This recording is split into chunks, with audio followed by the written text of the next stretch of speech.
Bueno, ya esperamos bastante. Vamos a hablar un poco sobre los conceptos básicos de la anatomía y la fisiología. ¿Me escuchan bien? Sí, todo bien. Ok. ¿Perdón? Todo bien, ok. Bueno, vamos a comenzar diciendo que la palabra anatomía, esto ya es cuestión de bachillerato, pero lo vamos a repetir. Significa, está más bien estructurado por dos palabras griegas, una que significa separar, que es ana, y la otra que significa corte, que es tome. Entonces, al unirlos, pues entonces tenemos la anatomía, que no significa nada más que etimológicamente una disección. La disección no es más que una técnica mediante cortes estratégicos y posterior extracción del tejido conjuntivo. Se van exponiendo los distintos órganos que conforman el cuerpo, permitiéndonos también ir viendo otras estructuras orgánicas y mediante una bitácora ir anotando lo observado, esencialmente para su comprensión y aprendizaje.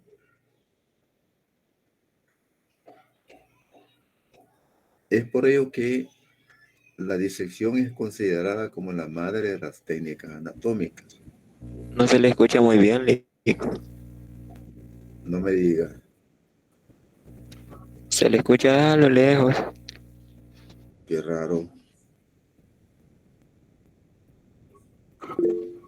Permítame, voy a revisar aquí algo. Yo sí lo escucho bien, Lee. Y yo también la escucho bien, Lee. Todo está bien ahorita, tal y como hemos estado exponiendo. No sé, ¿no será que tú tienes un problema ahí particular? Dígame si la mayoría escucha bien, por favor, porque no podemos seguir hablando si no me están escuchando bien. Yo Sí, se le sí. escucha bien, doctor. Se le escucha bien, Lee. Ok, bueno, Sí, se escucha bien. digamos entonces. Fíjense que esta primera lámina yo la elaboré por protocolo, ¿verdad? Porque se refiere básicamente a lo que es la disección, que es cuando ustedes en alguna medida, si acaso se tiene la oportunidad, tal vez no aquí en este momento, pero más adelante, de hacer una disección. Ahí sí ya es cuestión de hacer los cortes como debe ser, ir retirando capa por capa, la capa muscular, la piel, sube el tejido conectivo. Permítame lo que me voy a sacar un poco más el micrófono porque ya no puedo hablar muy fuerte. Pero si se me escucha bien, no hay problema. Entonces decía, lo que es este concepto tradicional de disección, nosotros lo vamos a convertir en necropsia. ¿Alguien sabe lo que es una necropsia? Pues claro que sí. De seguro la mayoría ha escuchado la palabra autopsia. Cuando llegan los cadáveres a un depósito, generalmente creo que es medicina legal, y si es una cuestión que el juzgado quiere saber la causa de la muerte, pues entonces se ordena una autopsia. Pues bien, lo mismo es en los animales. Solo que nosotros, como se trata de animales, le vamos a llamar necropsia. Y es aquella técnica que vamos a utilizar para identificar, caso que no se haga por otros medios, la causa de la muerte de un animal. ¿Estamos? Bien, entonces, la técnica de necropsia, la vamos a hacer mediante una simulación. Yo ya tengo prácticamente el material, pero quiero decirles que no es cosa del otro mundo siempre y cuando ustedes sigan un protocolo y tengan ustedes una adecuada bitácora. Pero esto no es así como que, mire, hágame un favor, dígame, como que nadie me quiere decir de que murió mi animalito. No es así la cosa.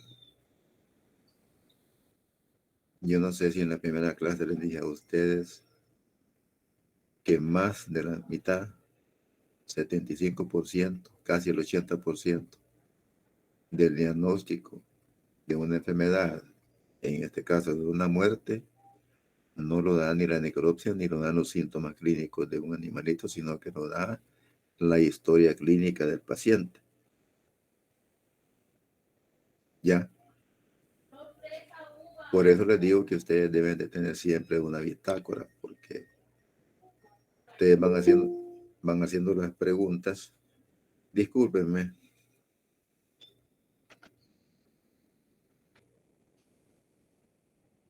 La última persona. Ustedes van haciendo una como anotación de los hallazgos, pero siempre y cuando el propietario les oriente hacia dónde van ustedes a enfocar las baterías para no abrir todo el animal por gusto. Y vieran qué interesante es hacer necropsias. Cuando puedan, háganlas. Háganlas porque se van a llevar una cantidad de sorpresas increíbles. A veces ni el mismo propietario sabe qué es lo que está pasando con su mascota, con su animalito, con su vaca, con su caballo, con su cerdo. No le da ni siquiera idea. Pero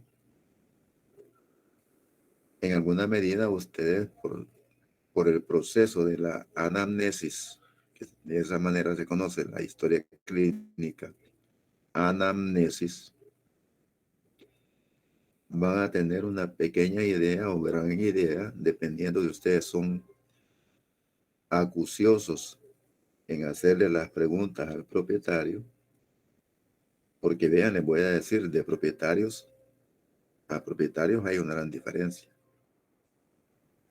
Porque hay unos que vieron que la mascota venía con cierta sintomatología y nunca le pusieron atención. Y se la llevan cuando ya el problema se ha agravado. Y no sé por qué razón no entienden que entre más elementos verídicos den de la situación, mayores probabilidades de sobrevivencia le están dando a la mascota que dicen querer. Pero no es así. Mucha gente le da pena decir que se dio cuenta con anticipación de algunas cosas. Y lo van a vivir, van a ver. Pero como ustedes van a ser excelentes y van a hacer una muy buena historia clínica, van a orientarse más o menos en buena medida hacia dónde orientar una disección o una necropsia. Y se van a encontrar con respuestas. Miren, a veces uno solo es abriendo el animal y salta un pus tremendo que no lo pueden sentir con el animal entero. Entonces van a encontrar, por ejemplo, que el tamaño del corazón no corresponde al tamaño del animalito. A veces llevan un animal pequeño y el corazón parece el corazón de un Doberman.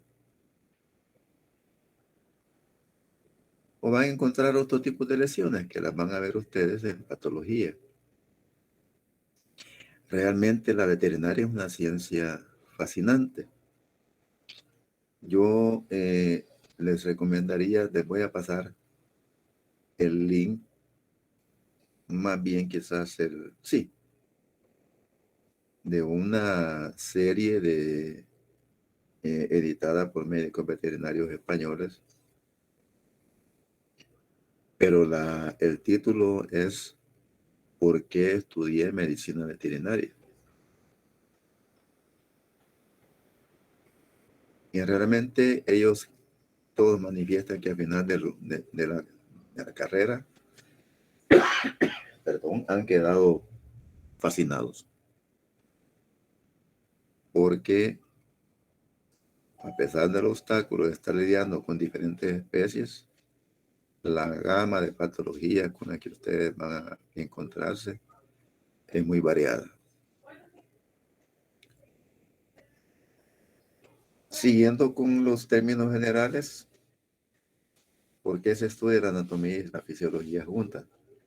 Aunque en muchos pensan se estudian por separado. Pero de ahí también viene la capacidad y la inventiva del docente y también del estudiante de ir integrando los sistemas, los aparatos, los órganos, con la función que ellos desempeñan y las posibles alteraciones que se dan en esta función o incluso en la forma. Así es que tengan presente que cada vez que hablemos de esta materia, estamos hablando de dos en una. Y que según los anatomistas y fisiólogos más modernos, es la mejor forma de integrar estas dos disciplinas. Y como también me mencionaban que le diera generalidades de la miología, la miología es la rama que estudia el tejido muscular. Y este tejido es el que constituye el movimiento en todo sentido de todos los órganos, voluntarios e involuntarios del animal. La característica fundamental de este tejido es que se puede contraer y se puede distender. Aquí me faltó ponerles esa palabrita.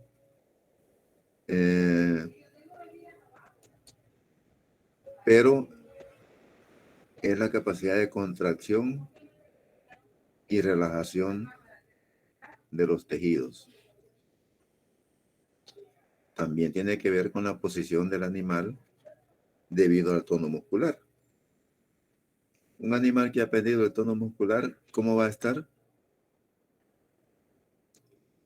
Va a estar en decúbito, en el suelo, no se va a poder mantener. Algunos otros músculos son muy importantes porque hacen circular los líquidos, como ocurre con el caso de los vasos sanguíneos, como el corazón, y músculos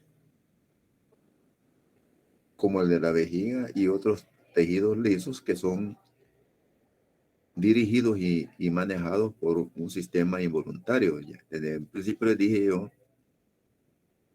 que todo está manejado por el sistema nervioso central, el cual tiene sistemas voluntarios de inervación y lo mismo que involuntarios.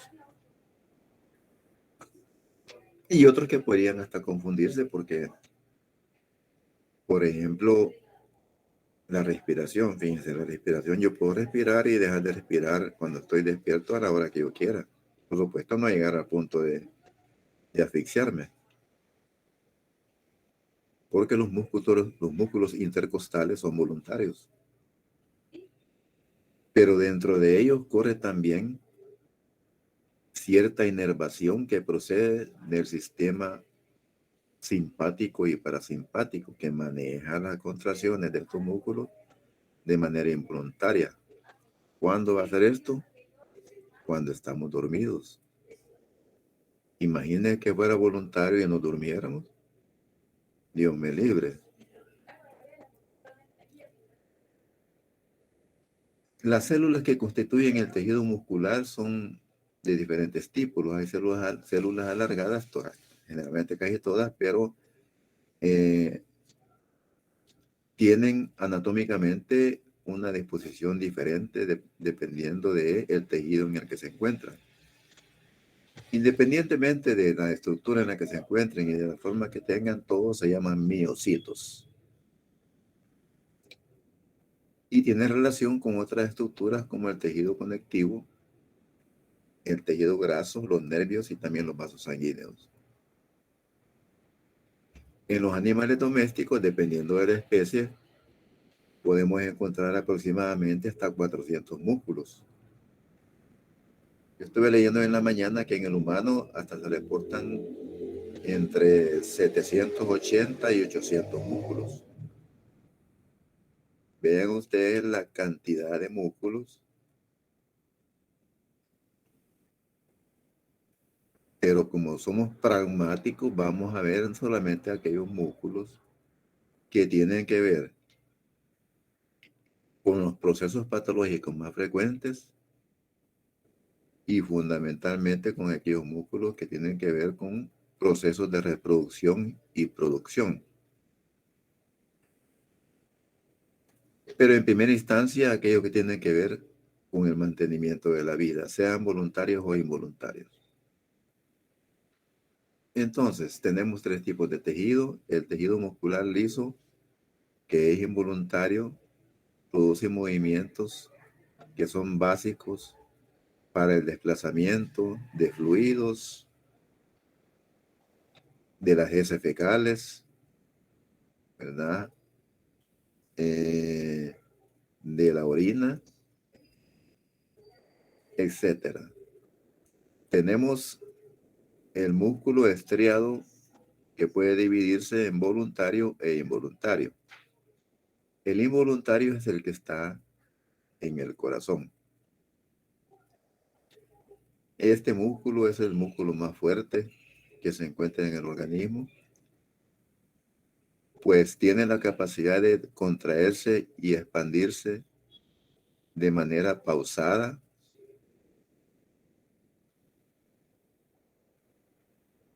uniforme y por toda la vida. Imagínense ustedes este músculo que comienza a latir desde que estamos en el vientre de nuestras madres hasta que damos el último suspiro. Tiene que ser un músculo fuera de serie. Y lo es, de hecho. Lo único que lo vuelve débil y lo mata es la falta de irrigación.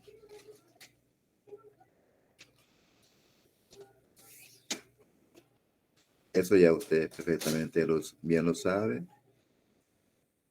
Cuando desgraciadamente las arterias que irrigan el corazón, desde las más grandes hasta las más chicas, por procesos que tienen que ver con el estilo de vida, con deformaciones genéticas, este músculo no recibe la irrigación que necesita, puede morir. Y de hecho, hay estudios, yo les mencionaba ayer a los jóvenes que hay un estudio mexicano que estuve leyendo, que a través de una técnica, no me recuerdo si es por centelleo, pero hicieron un estudio en más de 5,000 pacientes que no tenían ningún tipo de sintomatología, de falla cardíaca, de diferentes grupos etarios. Cuando digo grupos etarios me refiero a diferentes edades, y encontraron que casi en más de un 50% habían sufrido en algún momento de su vida algún infarto. Y es que el infarto se manifiesta cuando es masivo. Pero muchos de nosotros probablemente en alguna ocasión ya hemos tenido falta de irrigación en una parte de nuestro corazón. Generalmente no son las coronarias, porque si ya cuando son las coronarias, las áreas irrigadas son bastante grandes y entonces el proceso sí ya se vuelve serio, pero por lo menos a nivel de capilares que irrigan, aunque sea una porción pequeña, puede ser lo que conocemos como petequia, que es nada más un puntito, pero sí se encontraron en la mayoría, casi no les digo, pues en más del 50% habían habido ese tipo de problemas. Y tenemos el músculo estriado voluntario, que es pues el que nos permite a nosotros nuestra mayor movilidad, que es el que nos permite caminar, correr, comer, y que está formado por un músculo voluntario, ya que no podemos mover a voluntad, y que normalmente cada músculo tiene una función que es contestataria con otro. Por ejemplo, si nosotros con el bíceps recogemos el brazo, con el tríceps lo extendemos. Aquí tenemos el ejemplo clásico de dos músculos que actúan de manera contrapuesta. Y así sucede con la mayoría de los músculos, ¿verdad? Con unos abrimos abrimos los ojos, pero no así, a veces no, que abrimos los párpados y los cerramos también. Movemos un ojo hacia la derecha, lo podemos mover hacia la izquierda. Son músculos que están en contraposición. Y así la mayoría de músculos voluntarios.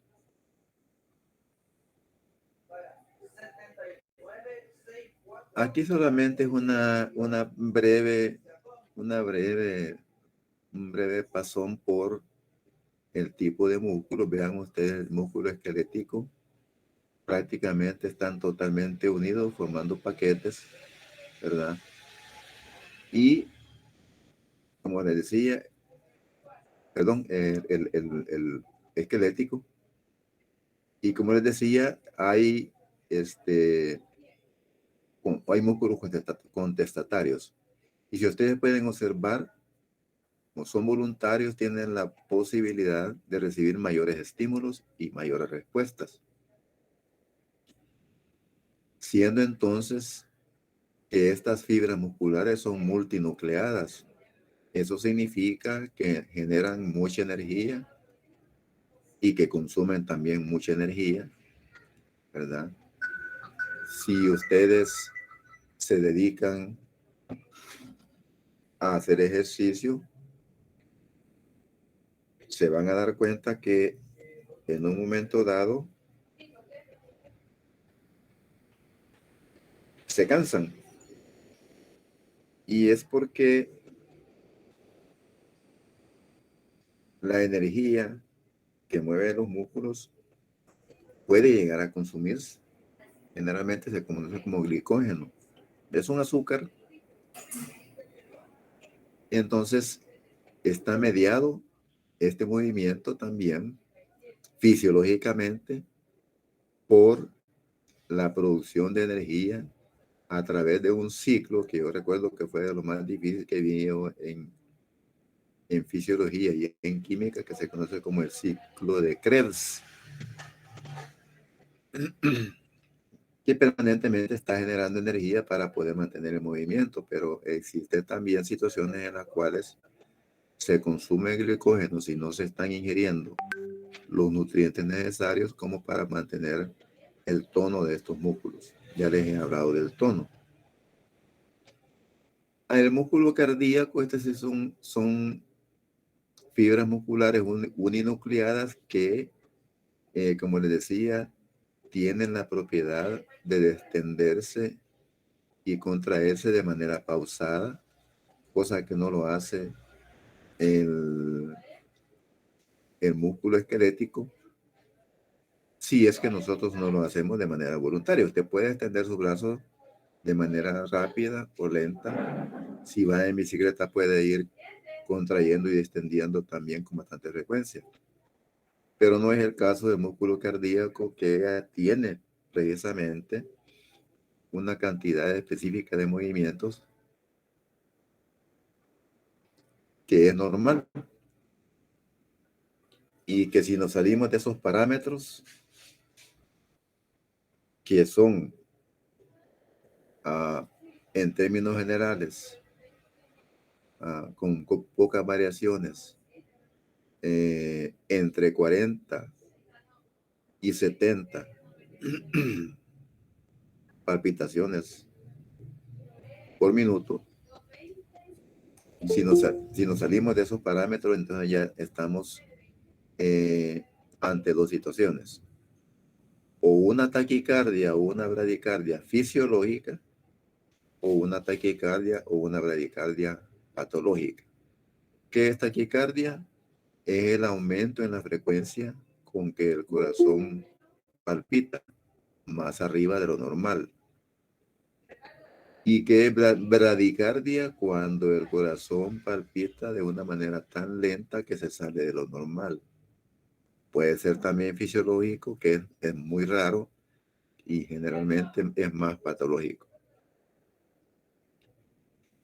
Y tenemos el músculo liso, que ya les expliqué, un músculo con células bastante alargadas, uninucleadas, y que responden al sistema involuntario o simpático y parasimpático del organismo, que permite que cuando actúa o es estimulado el simpático, probablemente aumentan las contracciones de estas fibras musculares, y cuando actúa o se estimula el parasimpático, entonces disminuyen estas contracciones involuntarias. Pero eso no lo podemos controlar nosotros. Lógico es pensar que 2 horas después de una ingesta de alimentos, estas fibras van a tener una actividad mayor que cuando estamos en ayunas. Entonces, es lógico, porque los movimientos que hacen estas fibras, que van en sentido cráneo-caudal, o sea, eso lo vamos a ver el viernes, los planos y las posiciones. Pero cráneo-caudal significa de adelante hacia atrás. Así se mueve el intestino a través de ciertos movimientos conocidos como movimientos peristálticos, cuando van en sentido cráneo-caudal, o antiperistálticos cuando vienen desde atrás hacia adelante, o sea, caudo craneal. Todo esto es involuntario, ¿verdad? Es manejado, como les digo, por el sistema simpático y parasimpático, y que tiene sus respectivas patologías también, ¿verdad? Que también las verán ya un poco más adelante, para determinar cuándo nosotros debemos aplicar alguna droga, algún producto, o que acelere o que disminuya estos movimientos. Porque con estas fibras podemos en alguna medida, sin comprometer la vida, jugar un poquito en términos terapéuticos, o sea, de curación. No así con el músculo cardíaco, porque cualquier error, ¿verdad?, puede ser de consecuencias graves.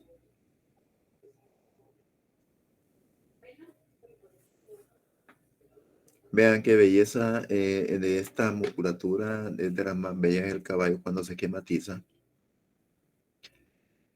porque ahí se ve perfectamente bien la calidad de la muscularización de este animal. Bueno, obviamente todos tienen casi que la misma estructura, solo que como esta especie está diseñada para ejercitarse y para hacer trabajo.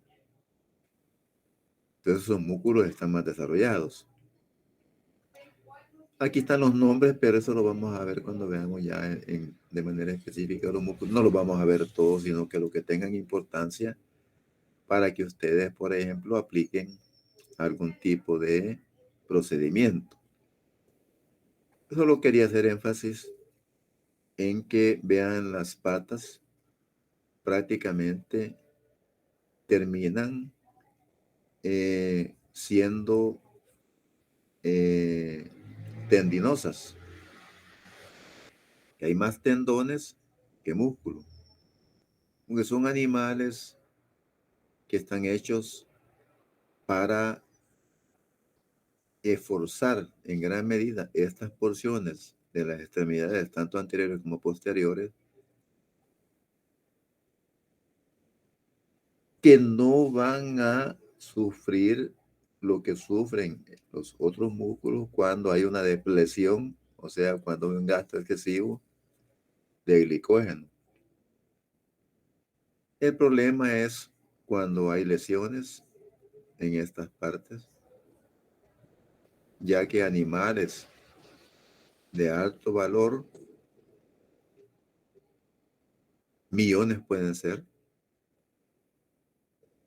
padrotes con alto valor genético,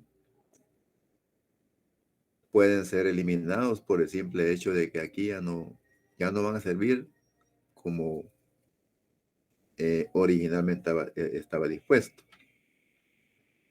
La mayoría de los creadores lo que hacen es que cuando uno de estos ejemplares sufre alguna lesión, y aunque un veterinario pueda reducirla y hacerlo lo más posible por llevarlo a la normalidad, generalmente no sucede así como sucede con los músculos estriados,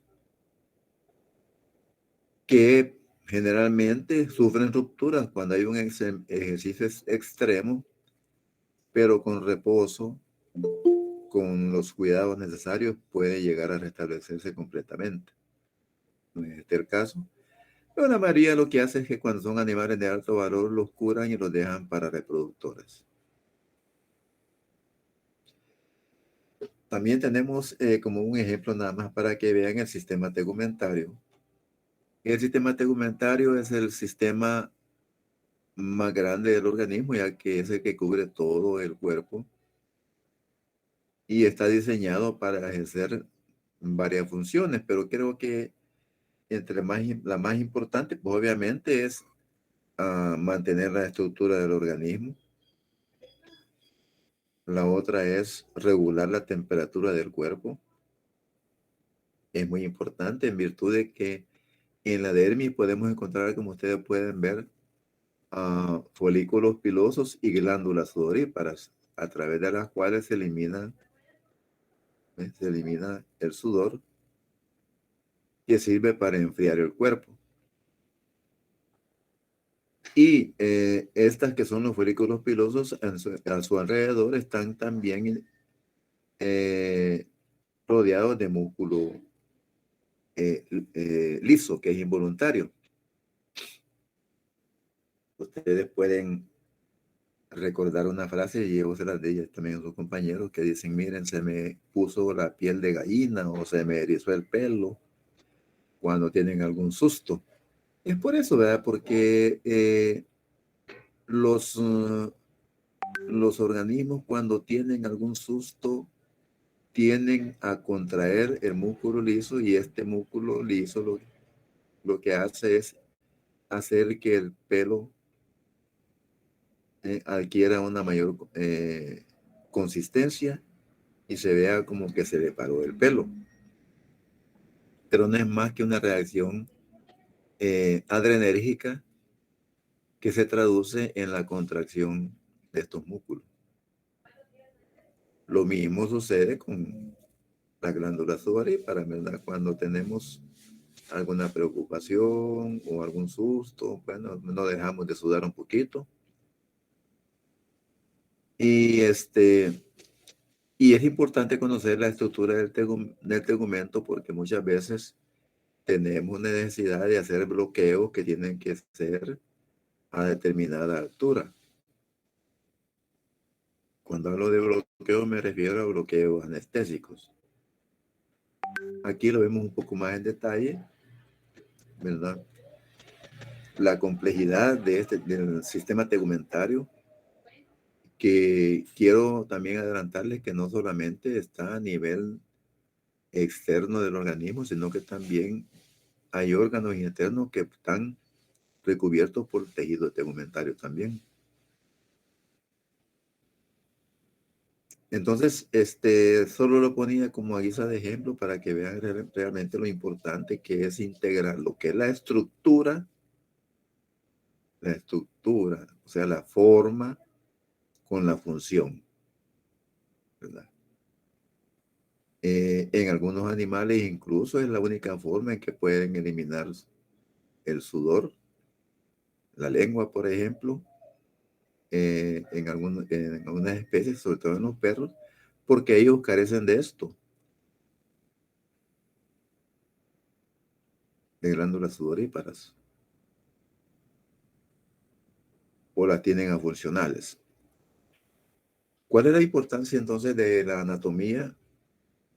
Bueno, vean, allá en los tiempos antiguos, por ahí por el siglo sexto, ya había una gran inquietud de los anatomistas de esa época, pues son algo rudimentario, ¿verdad? Que querían saber realmente cómo estaba constituido el organismo.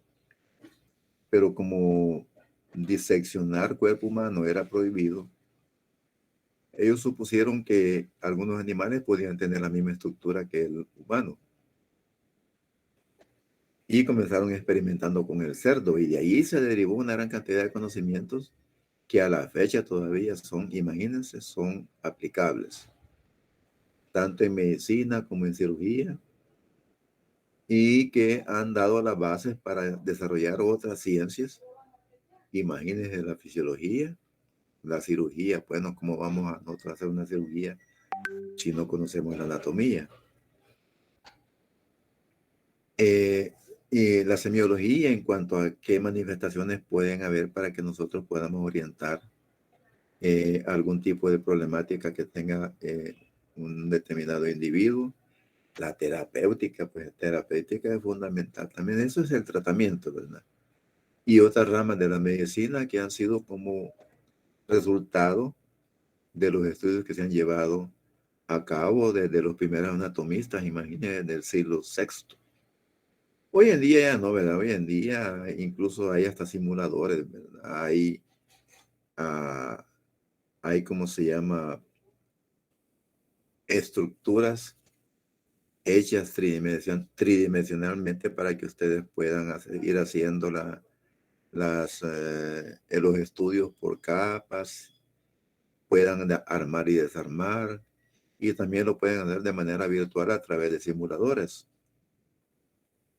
Entonces, hay varias herramientas con las cuales ustedes pueden contar y pueden, de manera individual y por iniciativa propia, yo les instaría, les recomendaría que utilicen las herramientas que tengan a su disposición. Yo últimamente he estado viendo algunos videos muy bonitos, por cierto, de laboratorio, en donde prácticamente ustedes pueden ubicarse en el laboratorio con una exposición, llamémosle, muy bonita que casi se puede ver como realidad. Y hoy en día, más que todo, lo están haciendo con otra metodología. Yo estoy viendo que hay una compañía que vende las técnicas, incluyendo los equipos, con lo que se conoce como realidad virtual. Ustedes ya han de saber de eso. Ustedes se ponen sus equipos y pueden visualizar sin moverse todo lo que ustedes quieran y que tenga que ver con cirugías, con procedimientos obstétricos, de todo lo que se puedan imaginar. La ciencia realmente está muy avanzada, pero yo siempre he dicho una cosa que para mí es una máxima. Solo se aprende bien haciendo. Fíjense que, por ejemplo, hoy en día, no sé qué lo van a ver quizás, no sé si lo voy a ver, no van a ver conmigo, pero hoy hay equipos en los cuales ustedes toman su muestra de sangre a los pacientes y pueden procesar hasta 50 de una vez en una sola máquina y les da todos los elementos. Les da recuento de glóbulos blancos, recuento de glóbulos rojos, hematócrito, hemoglobina, plaquetas, bueno, todo. Ya no tiene que hacer nada, solamente tomar la muestra de sangre y ya estuvo. Y luego interpretar, por supuesto, los resultados. Pero eso es una cosa y otra cosa es tomar la muestra de sangre,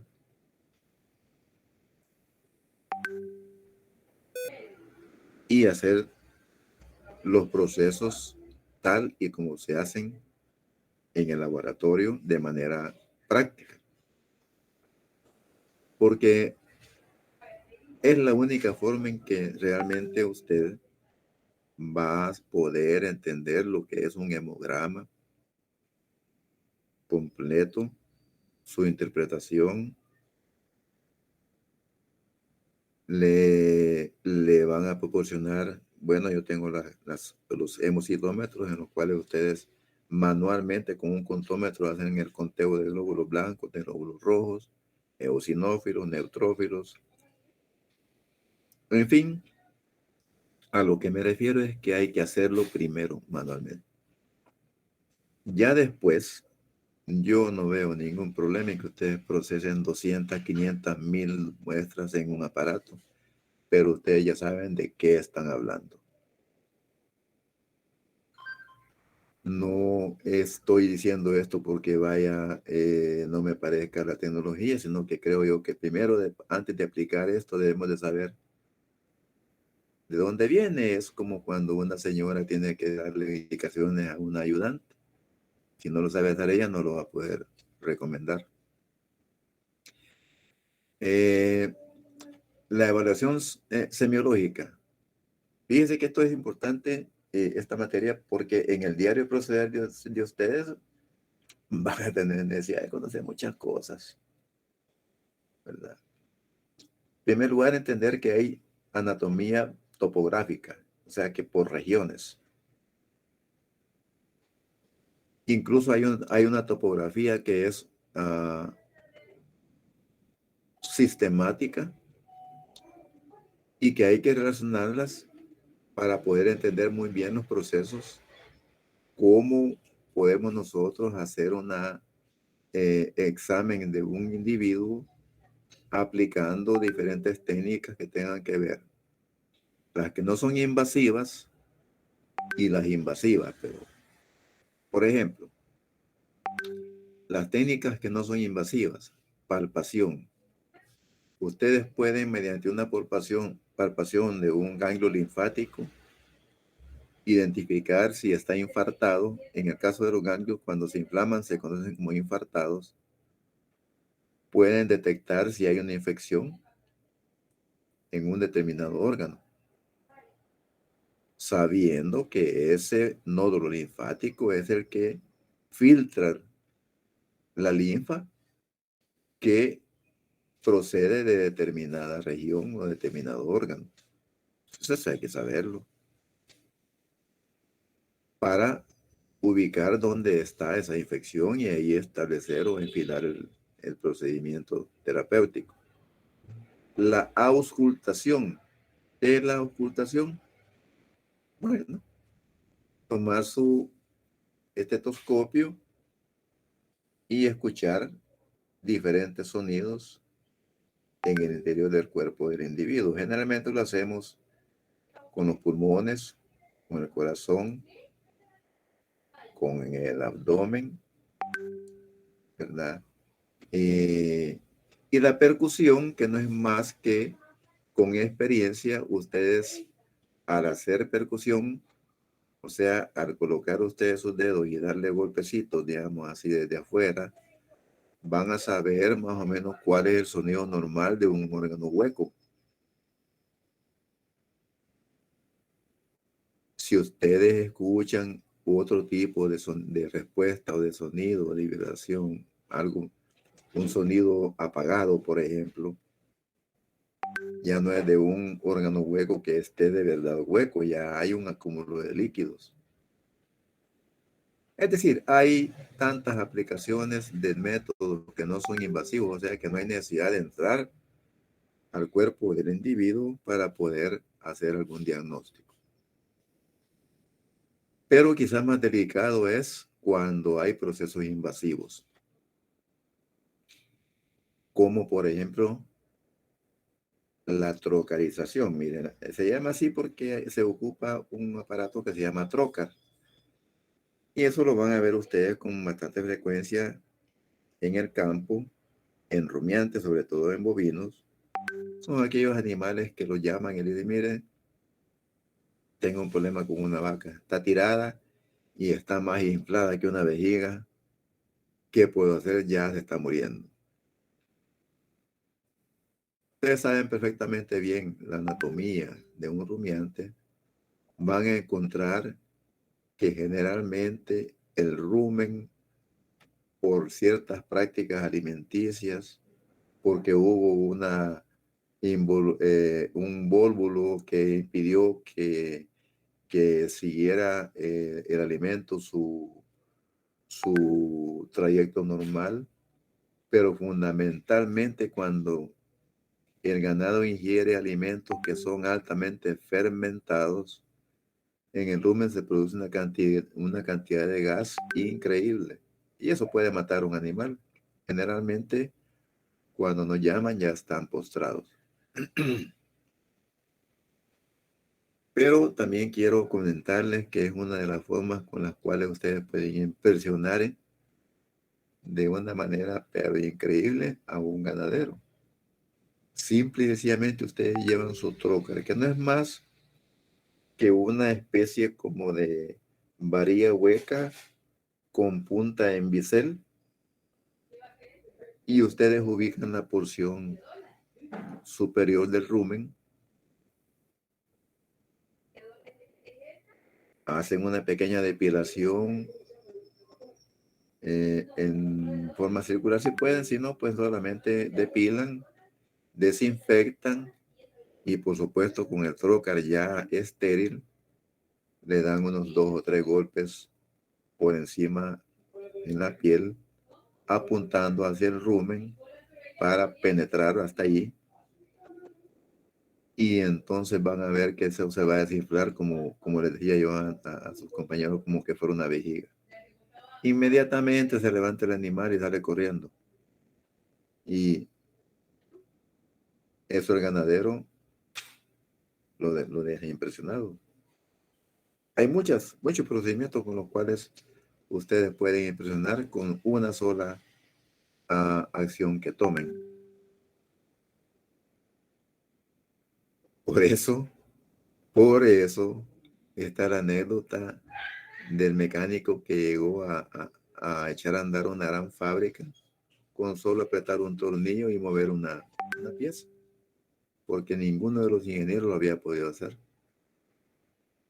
Y cuando le preguntaron que cuánto iba a cobrar, les pasó una factura que los dejó atónitos, enorme. Y le dijeron, bueno, pues si usted es un simple mecánico, ¿por qué va a cobrar tanto? Y le contestó, no, es que yo no le voy a cobrar por lo que yo he estudiado, le voy a cobrar porque yo sabía que era lo que había que hacer. Así serán las cosas también en la práctica de ustedes. Trepanaciones, bueno, eso era antiguamente cuando nuestros antepasados creían que trepanando el cráneo y podían curar la demencia de algunos indígenas. Lo hicieron, se han encontrado en algunas tumbas cráneos con orificios perfectamente realizados, pero eso solamente era una práctica que yo no creo que haya sido efectiva. La aplicación de anestésicos también es importante porque ustedes tienen que aplicar a veces anestésicos vía endovenosa o lo pueden hacer también por vía inhalatoria, pero tienen que saber cómo intubar hasta la tráquea. Si no tienen conocimiento de anatomía, no lo van a poder hacer. La inyección también de medicamentos por vía endovenosa, intubaciones, ¿verdad? A veces una intubación es necesaria en virtud de que tal vez algún animal ya no pueda respirar o tenga algún tipo de obstrucción. Lo mismo las sondas traqueales, sondas nasoesofágicas, sondas uretrales, por ejemplo, ¿verdad? Hay casos en los cuales ustedes van a tener que abrirles la posibilidad a algunos animales que no puedan eliminar la orina, pues entonces hacer una sonda y otro tipo de sondas. La drenación de abscesos y muchos otros procedimientos más que requieren la invasión. Hay que estar al día con anatomía.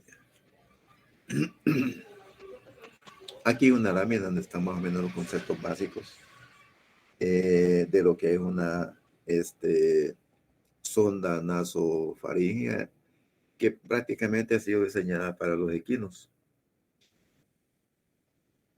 porque a ellos es muy difícil hacerles una sonda vía oral. Acá creo que es un perrito, ¿verdad? Al cual también se le ha hecho una punción a nivel abdominal. Estos son los cráneos que les digo que se habían encontrado con trepanaciones. Miren los orificios perfectamente hechos. Este señor a saber qué tenía. Aquí, por ejemplo, es otra cosa que les quería enfatizar. Si me voy a poner yo un estetoscopio y no solo voy a irme a donde yo supongo que está el corazón. Hay que saber anatómicamente cómo está distribuido el corazón para saber en qué parte de las costillas tengo que poner yo el estetoscopio para saber cuál es la porción del corazón que estoy escuchando. Esta es una punción, yo creo que es una punción ventral, si no me equivoco. Y aquí tenemos una transfusión, ¿verdad? Generalmente se hace, las transfusiones en los perros se hacen a través de dos vías. La vía de la vena safena, que va en el tercio posterior, perdón, en el tercio distal del miembro posterior, o en la vena radial, que ustedes ya la han de conocer, que va también en el tercio distal de la mano del animal.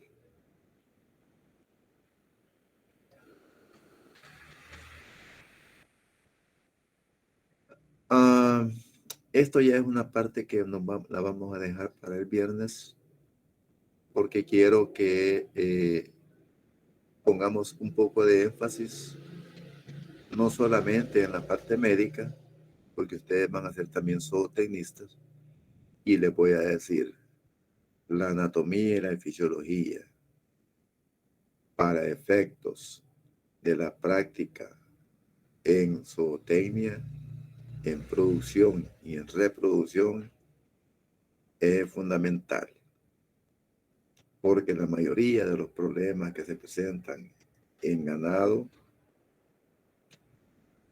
son de tipo que anatómicamente hay que estar bien relacionado con la parte de funcionamiento de los órganos que se involucran en estos procesos. Bien, les voy a hablar de qué tiene que ver tanto la anatomía y la fisiología en los procesos pecuarios. Bueno, por ejemplo, les voy a adelantar, por ejemplo, para poder sincronizar celos, por decirlo así. Hay, por ejemplo, ganaderías en las cuales no conviene que los partos sean repartidos en el transcurso del año, sino que generalmente la demanda de leche es más económicamente conveniente que la producción se mantenga o se incremente en el verano,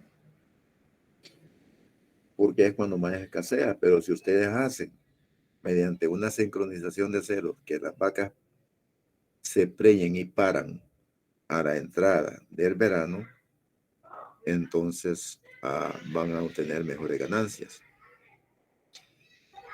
Sincronizar celos significa que ustedes van a aplicar procedimientos hormonales de tal manera que las vacas se dispongan en un periodo más o menos similar para que todas queden preñadas más o menos en un espacio de 2 meses. Y así sucesivamente, algunas otras aplicaciones como el tratamiento de el anestro, por ejemplo. Hay vacas que definitivamente, si ustedes no las hacen parir, prácticamente están alimentando por gusto. Es un gasto innecesario, porque el anestro significa, como la palabra lo dice, sin estrocelo, o sea que las vacas no entran en celo por múltiples razones, ¿verdad? Entonces hay que investigarlas y establecer los procedimientos adecuados o que sean los necesarios.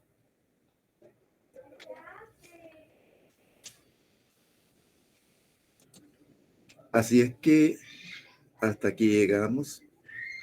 El viernes terminamos esta temática y vamos a ver la temática de los planos. Es una cosa bastante rápida. Planos, posiciones, para que ustedes cuando les refieran o ustedes refieran un animal, lo hagan refiriendo el punto exacto en el cual hay que hacer la intervención mediante términos técnicos. ¿Ah? Decir, aquí hay una fractura en el tercio distal del fémur, ya la cosa cambia a decir, mire, yo creo que está quebrado de una pata, que no es lo mismo. Bien, en lo que dan las 6 tenemos 10 minutos. Podemos entonces interactuar un poco. Les digo, el viernes, si no ocurre nada extraordinario, voy a tener hecho los grupos de 7 personas, son 14 grupos. Les voy a asignar un sistema, un aparato, puede ser hasta un procedimiento para obtener un resultado que involucre no solo un sistema, sino que un sistema asociado a otro que tenga relación, como por ejemplo el respiratorio con el circulatorio. Y en unos casos van a ser, ¿cómo se llama? Exposiciones que tengan que ver con la integración de la función y la forma y el propósito de integrarlos para obtener un resultado, ya sea médico o pecuario. Si hay preguntas, estamos a la orden.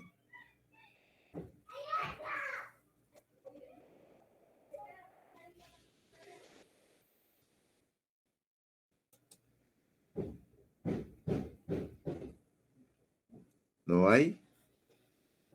¿Nadie tiene alguna inquietud?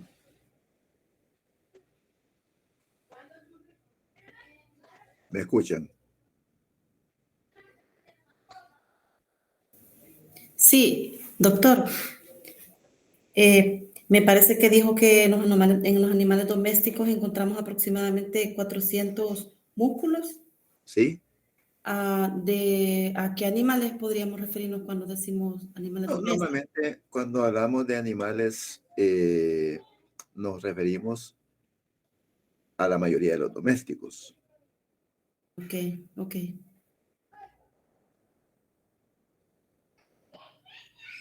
¿Alguien más?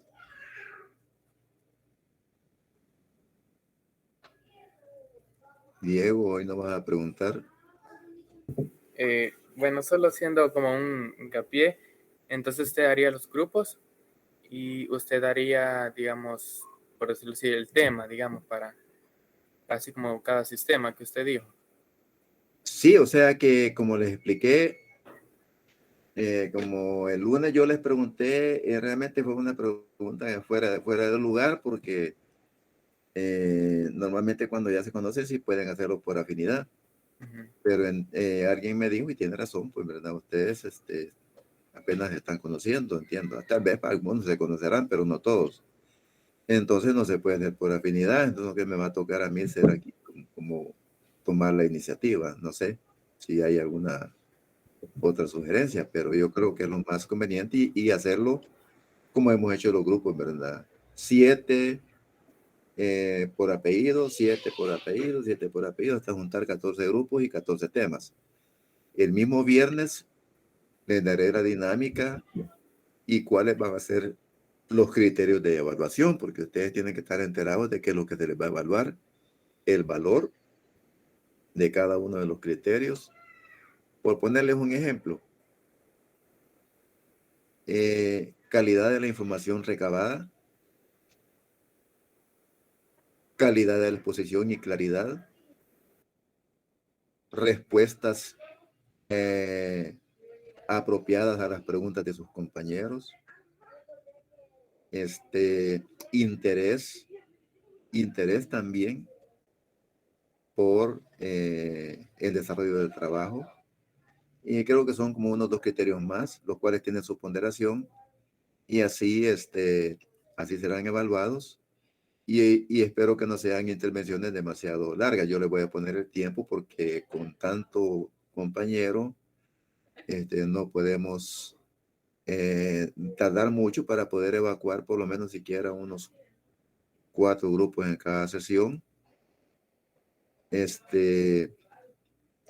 Que no va a ser tiempo perdido de las 80 horas porque van a ser temas desarrollados y los cuales van a ser también incorporados en la evaluación, tal y como el trabajo que se habla, pero también en las evaluaciones ya sea parciales o en los exámenes cortos.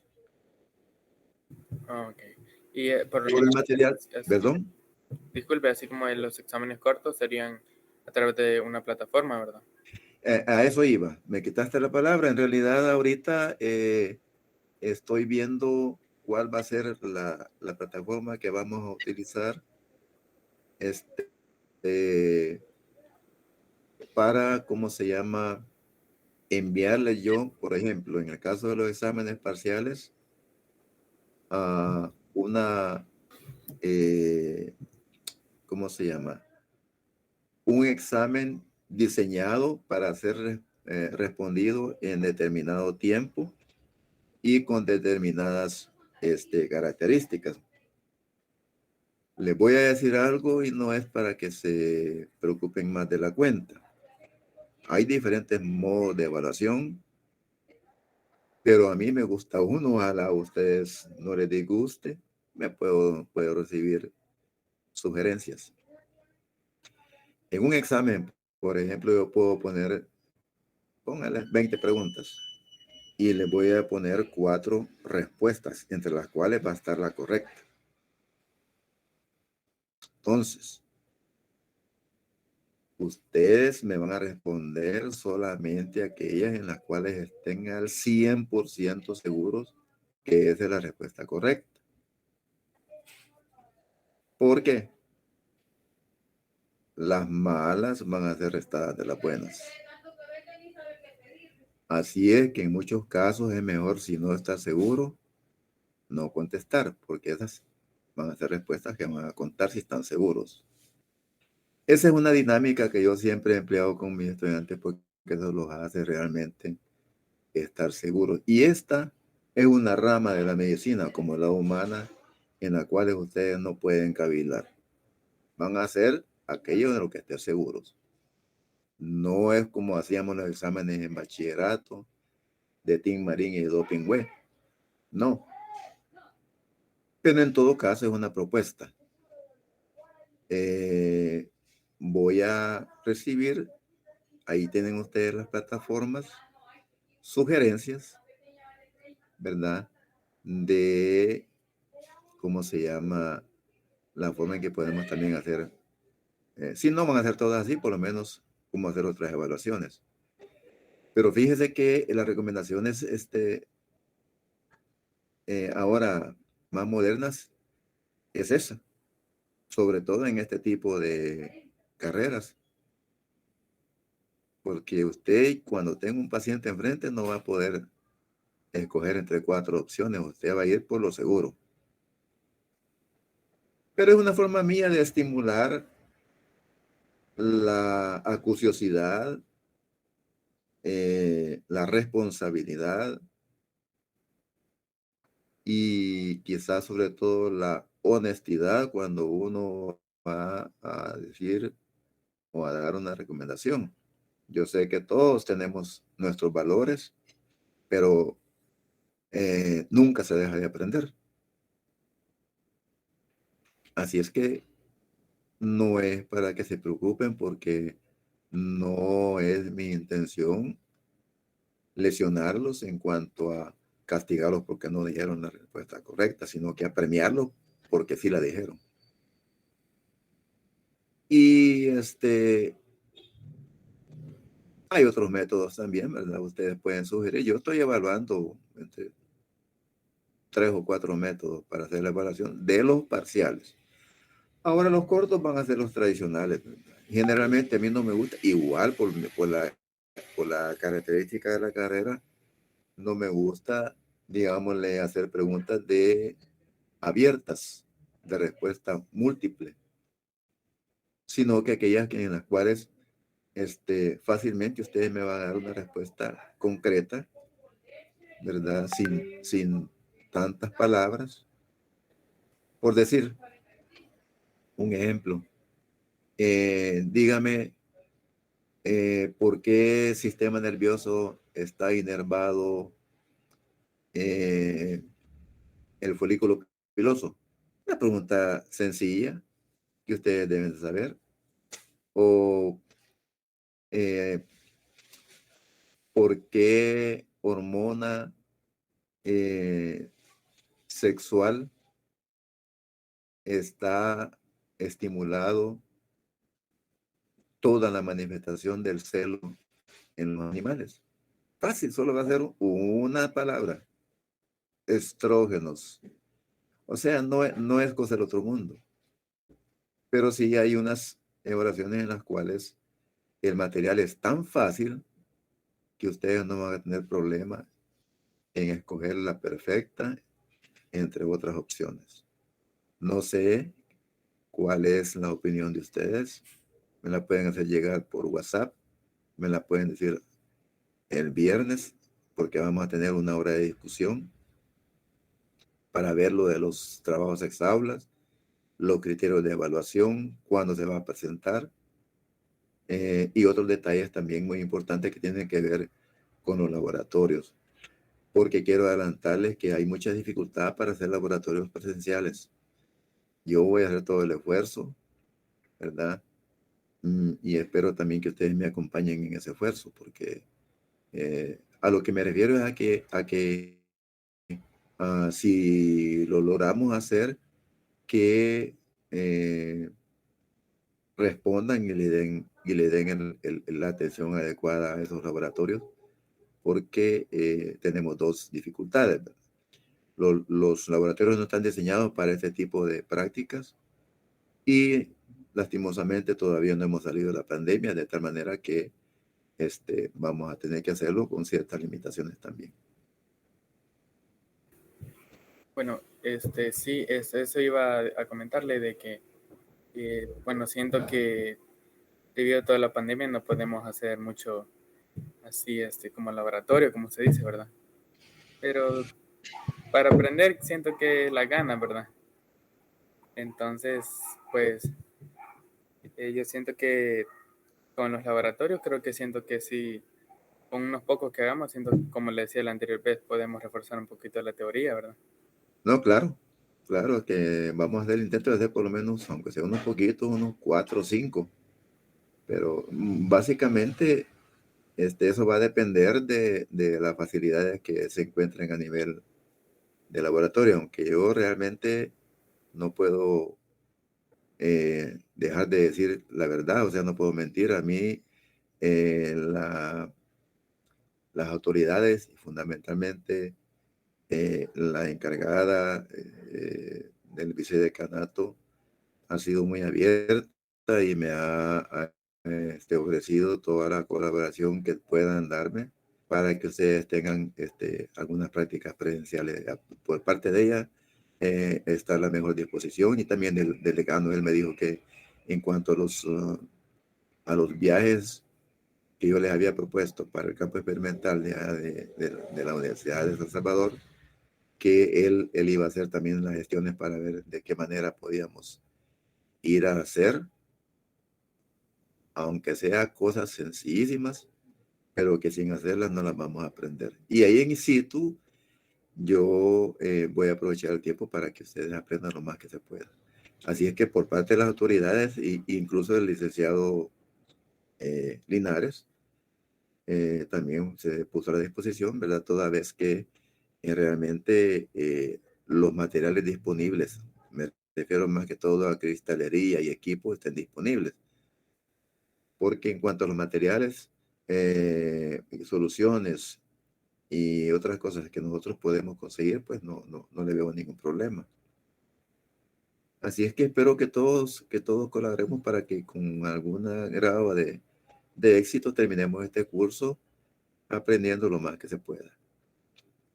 Si no hay más, me gustaría que participaran un poquito más, que hubieran más observaciones, porque después no quiero yo que estén diciendo no se nos dijo esto, miren que se nos advirtió, y yo no quiero quedar en ese plan. Yo quiero que las cosas queden claras. Si tienen una duda, por favor, háganlo. Si no lo van a hacer ahorita, pregunten por las plataformas. Yo trato de estar pendiente de sus comentarios, sus observaciones. Y si no, el viernes, váyanlas, ¿cómo se llama? Madurando, y el viernes se enfilan todas las baterías. Así es que por el día de ahora, y gracias a Dios, pude hacerlo, porque pensé que no iba a poder. He estado bastante afectado de una faringitis, pero espero que me hayan entendido bien, que hayan escuchado bien, y que Dios me los bendiga. Cuídense mucho. Nos vemos entonces el viernes, siempre a la misma hora. Gracias, doctor. Gracias, doctor. Buenas Ya tardes. saben, a la orden. Que les vaya muy bien. Cuídense. Gracias, doctor.